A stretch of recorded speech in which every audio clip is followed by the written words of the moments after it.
What's going on, Geminites? It's your boy Gem Mint, here to give you my thoughts on the Ultimates Omnibus, so stay tuned.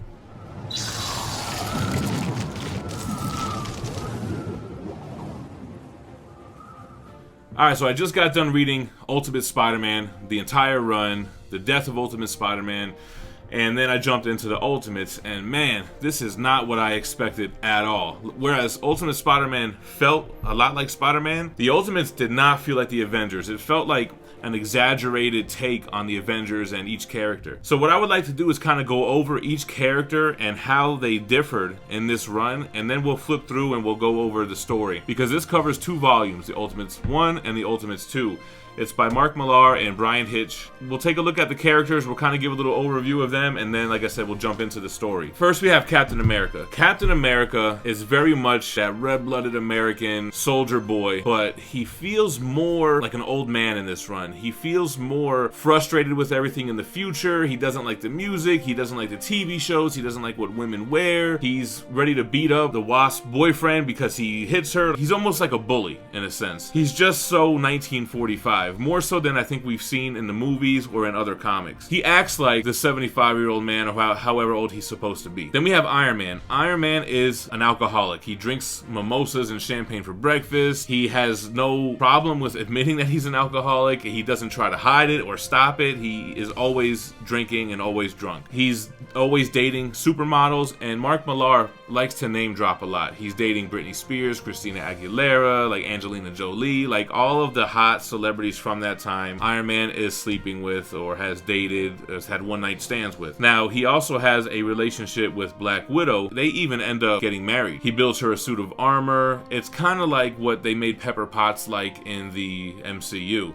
Let's talk about Black Widow. Black Widow feels more Russian. She feels more of a spy than how we see her depicted in the MCU. I don't know. I've read a couple of 90s comics that had Black Widow, but I couldn't really tell you any big Black Widow arcs. But she feels more like using the word comrade a lot. She's cold as ice. She feels more what her character should be than I think we've seen depicted. I mentioned the Wasp, and she is married to Hank Pym, who is Giant Man in this book. The Wasp is in an abusive relationship with Hank, which they did take from the original run, where he does slap her, I think, once or whatever. But in this run, he really has some issues. He really has a lot of jealousy issues. He's abusive to her. They get into like a really big kind of battle, and she's kind of like a Tinkerbell character. Like, she lives in like a playhouse, or she has like a little playhouse that she likes to use as her home and all that kind of stuff. Speaking of Hank Pym, so he's Giant Man in this, but he gets into big trouble. Captain America whoops his ass. That's the boyfriend I was talking about who Captain America fights, which Janet doesn't like, by the way. She's like, what do you think you are, like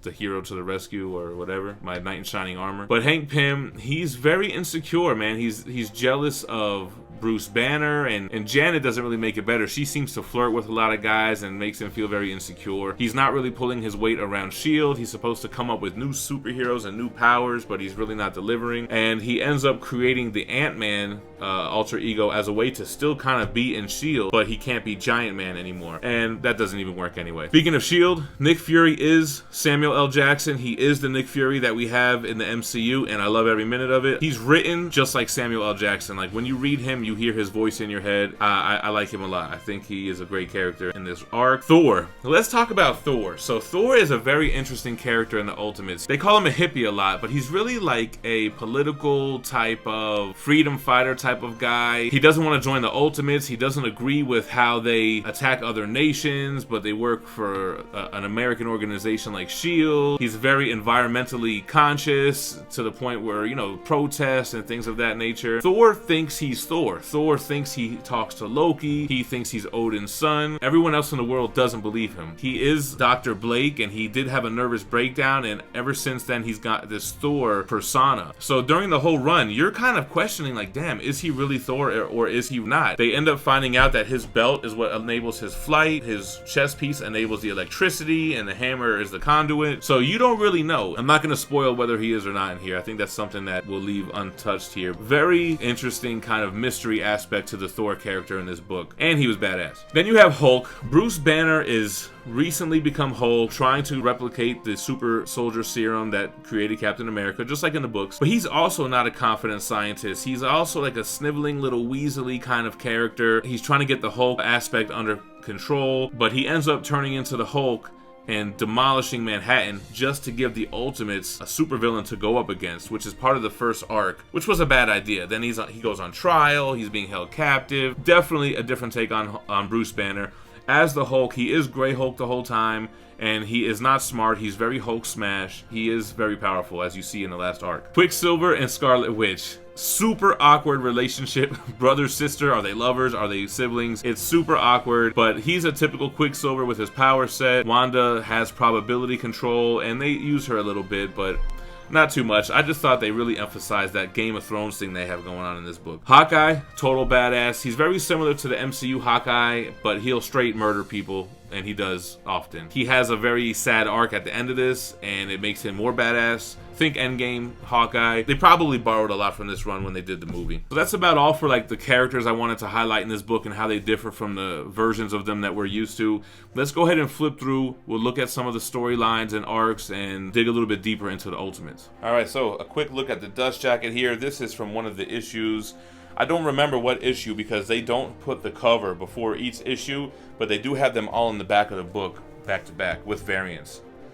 Here's the spine. And here are the covers as well, like I mentioned. Collects Ultimates 1 through 13, Ultimates 2 1 through 13, Annual 1, and Ultimates 2 Annual 1. Plus, like I mentioned, it has bonus features like variant covers, all the original covers, and a lot of sketches and unfinished art. Plus, there's a huge fold-out poster here that we'll try to get a good shot of.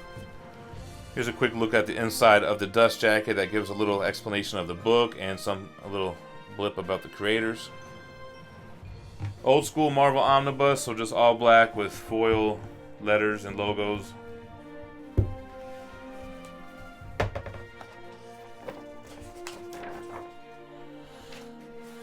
So the Ultimates is the Ultimate Comics version of the Avengers, obviously.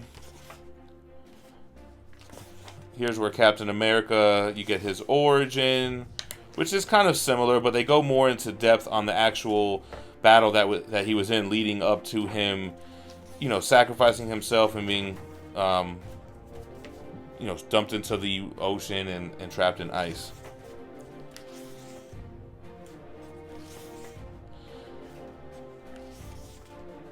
So a big thing about S.H.I.E.L.D. in this book is that they're trying to create more superheroes. They end up using Hank Pym and Bruce Banner's work in order to create other superheroes, so they end up with a bunch of different giant men, a bunch of different super soldiers, or try to experiment with super soldiers, but it takes a certain biological makeup to be able to handle it, and so far Cap's the only one that really can. Here's Cap coming out of the ice. Here's Hank Pym. So we get a lot of Hank Pym in here. And a lot of like what would realistically happen. Like he's out in public, but he has to become Giant Man to save people. But obviously his civilian clothes will rip off. Same with Janet as the Wasp.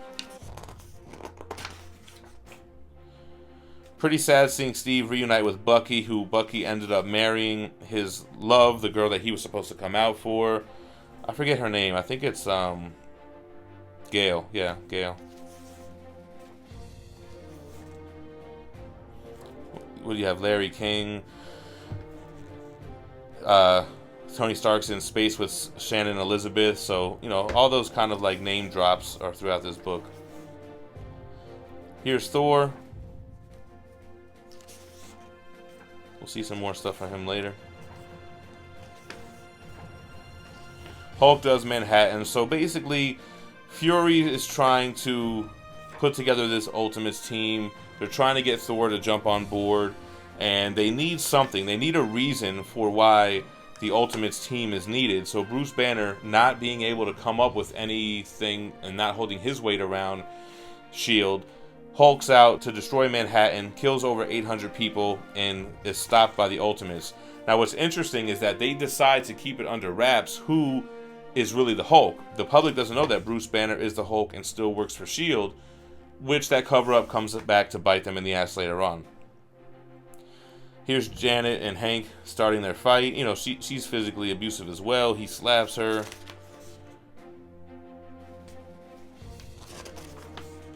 They get into a real brouhaha.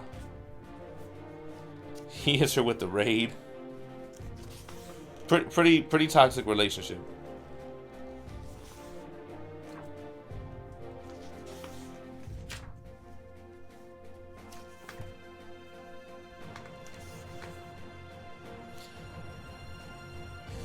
Hawkeye and Black Widow, very Matrix style. Mark Millar likes to tie in a lot of recent pop culture and the real world into his writing. Then you got, Hank going after Cap. Fighting over Janet.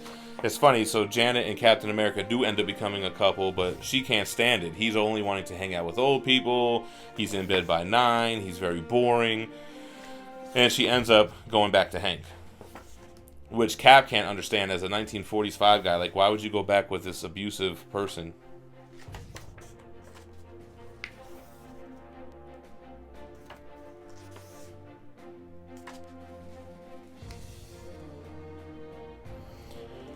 Yeah, a lot of this comes into play with like the ethical dilemma on should S.H.I.E.L.D. send the Ultimates to the Middle East and to end like skirmishes that are not within our jurisdiction, and that becomes a whole thing. That's what Thor is against.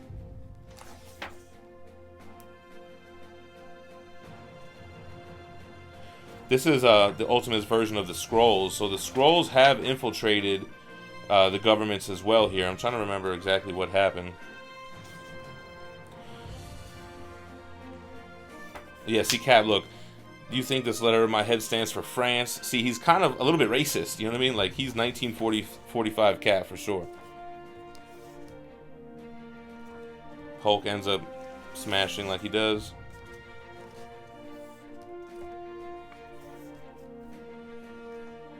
So this is where we first kind of get the vibe that, damn, maybe he is tripping, because he's talking to your man here. What's his name again? Volstagg, and he's talking to him about and Volstagg is warning him that Loki's coming back, and he's about to mess with everybody and turn your world upside down. And then the manager of the restaurant's like, sir, you're scaring everybody. You've been talking to yourself for the past whatever. So you're reading this and you're like, damn, is he really tripping?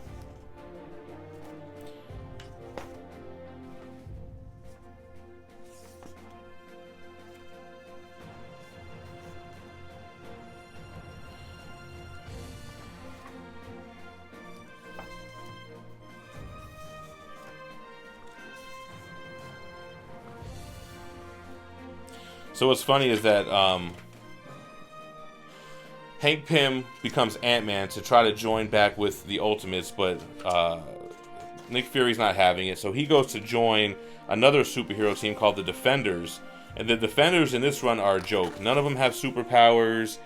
It's this wannabe Batman. It's these two females who just kind of want to cosplay and, like, have fun. They're not really serious into it. He does it again where he's got to get big in public and his clothes rip off, and he gets paparazzi of him, in a unflattering position.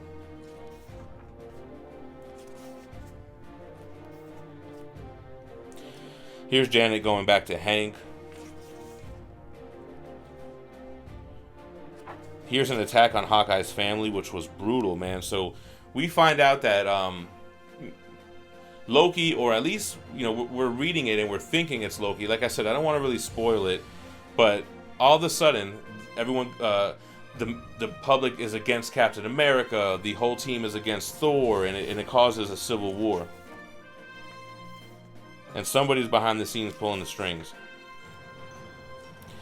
Also, there is a traitor in the Ultimates that it's obvious when you find out who it is, but you don't know who it is until it's revealed to us and to the characters in the book, and it's kind of like, damn. George Bush. Here goes Hulk. We have Captain Britain. He doesn't really play a big role. Janet goes giant woman.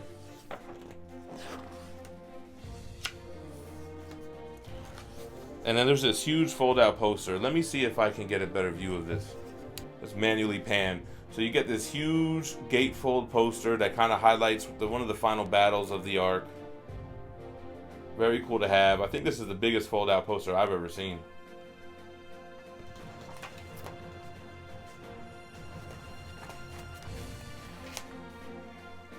The back of the book shows us how this was made, which was pretty cool too.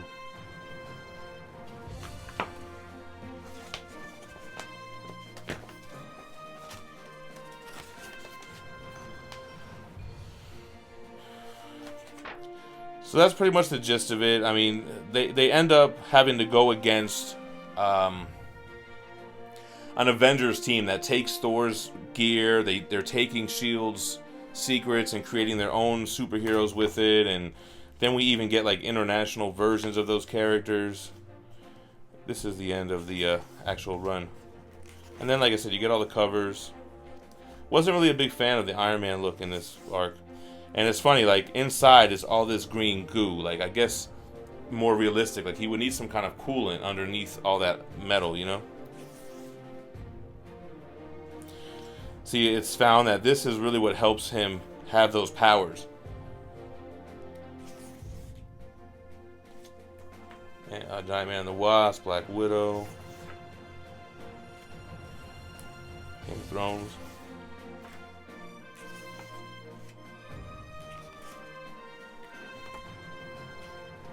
So you have some variant covers. And then you have The Rescuers, which looks like it's a Steve Dillon drawn one-shot. It was unnecessary. It took place somewhere in the middle of Ultimates 2, and it's just kind of thrown in at the end there. Then there's an interview with Mark Millar and Bryan Hatch. I didn't read the whole interview. Here's the gatefold poster again. Character designs.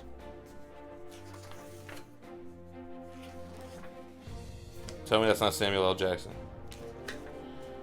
So here's some sketch work. Let's find that gatefold poster real quick. I thought that was interesting. Great artwork throughout, man. Very modern. Here it goes right here. In like different phases. Pencils and colors. That's cool, man. This came with it when I bought it, so I use it as a bookmark. Alright guys, so that's my thoughts on the Ultimates. It was definitely a fun ride. I was a little apprehensive going into this because a lot of people were saying that Mark Millar's writing was very dated.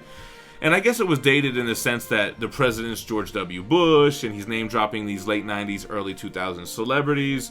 But, I mean, I'm kind of stuck in the 90s myself, so it was right up my alley. Definitely enjoyed this run. There is a reprint coming out because this has been out of print for a while, and it's been selling for, you know, cover price or more. So a reprint's coming out. I'm not sure of the date off the top of my head, but, you know, subscribe to the channel, hit the bell. I always put out videos on what omnibus are coming out next month, and I do a weekly video to let you know what's coming out the day of, so you can go ahead and order it and not miss out. Let me know what you think about the Ultimates in the comments below, and hit that like button on the way out. Stay minty fresh. Peace.